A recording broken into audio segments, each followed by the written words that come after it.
Could you imagine if a disease spread over the internet to like other humans? Yeah, that'd be crazy.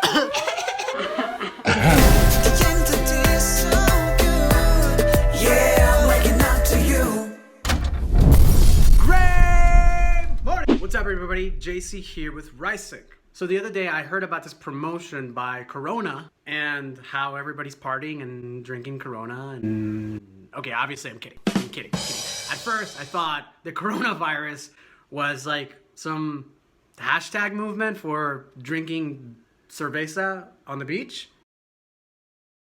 Okay, so all jokes aside, obviously we're in a major crisis with the coronavirus.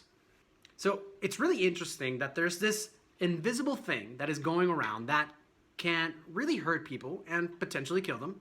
We can't see it, we can't smell it, we can't taste it. It's just around us. I want you to hold on to that point until later. So obviously this is not a hoax. This is a really big deal. And it's not just something that we get to deal with. It's something that the entire world gets to deal with. So there's this invisible thing that is spreading. And then it gets hold of people. This is not a laughing matter. I really beg the question, what is something that spreads from human to human, community to community, and worldwide without ever touching another person? So what is life trying to tell us? What is God and the universe and the simulation presenting to us as an opportunity? Yes, it looks like this horrible thing, but with every equivalent evil, there's an equivalent good that is available to us. Not just for individuals, but for our communities, for the world as a whole. What is more dangerous than the coronavirus? Ebola, maybe. Maybe there's some other disease that we still don't know about. What I think is equally powerful and sometimes dangerous, that also spreads, and it spreads faster than anything like the coronavirus, is ideas. Ideas. Could you imagine if a disease spread over the internet to like other humans? Yeah, that'd be crazy. I mean, surely we would all be dead if that was the case, right? And it is equally interesting to me that ideas are like a virus. They can spread without physical contact, through the air, magically. They're spreading right now. You don't even need to be in the same room with somebody to catch an idea. Sometimes it's self-generated. Sometimes you get it from an experience in your life. Sometimes you do the smart thing and you read a book and you learn from somebody else's mistake and you get that idea. Or you watch a video on YouTube. So for thousands and thousands of years, we have been spreading the virus of ideas throughout history. Perhaps thousands of years ago, there were a bunch of monkeys or people or tribes and they pointed at the sun and they were like, hey, that thing told me to tell you to give me all of your money. And then the idea transformed in that the king and the queen should have all of your money and your allegiance without question. Then we had the idea of God. And then now we must appease God too. And now we have this idea that Google knows everything. And perhaps it does, perhaps not. So my point is that we have viruses that spread every day through the air that we do not see. So obviously I don't have a cure for coronavirus, but I am choosing to see this incredible phenomenon of ideas that spread. Perhaps the coronavirus and other diseases are nature's way of purifying our species. Perhaps this is a symbol, a warning, if you will, of coming change. Perhaps this virus is just a warning flare, a bell going off, a symbol that something is happening in the cosmos that we get to address.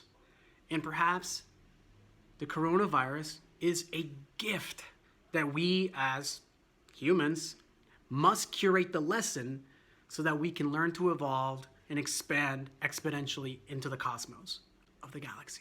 Or it's just a really shitty flu. So I am choosing to be really fascinated by this because I see the coronavirus like a bump in the road. It is a check engine light for our species that we need to get our shit together. So maybe we can sneak out of the fire exit of our planet into existence. Perhaps it is an opportunity for us as a global species to go into our separate homes and just take a time out. Clean house, if you will. So it has always been the job of creators, innovators, artists, poets, scientists to find the deeper meaning and to create value from the suffering. Because what other option do we got? So I'm choosing to be really curious about this and excited for what we are going to come up as a solution to this horrible tragedy and find out what is the equivalent good on the other side. What things will be innovated as a result of this? What new technologies will be created? What new breakthroughs are we gonna have because of this breakdown that we're having? And again, perhaps this is just a really silly flu that kills a lot of people and we shouldn't be overreacting because there's plenty of things that kill people all the time. And yeah, that could be a fatal mistake because this actually could be a really big issue and something that we should absolutely be super cautious about so that we don't die and take the precautions necessary so it doesn't get worse. So the question is always, who do I get to be? And what virus of an idea do I get to spread like wildfire? What message do you get to spread today, like the one I'm spreading? What virus are you spreading? So just remember that ideas spread faster than any stupid virus that nature could possibly come up with. Well, nature did come up with us and we came up with ideas, so anyways. And ideas themselves are a virus. And sometimes ideas are really an important virus for us to have if it's a good idea. No, but seriously, stay home, take care of yourself. I can't believe I'm gonna say this, but watch the news, get informed as to what it is you need to do to take care of yourself. And if you like my content, if you want coaching, if you want to spread more, then click subscribe, comment, share, and remember, everybody wakes up, but not everybody rises. JC out. Wake up and I get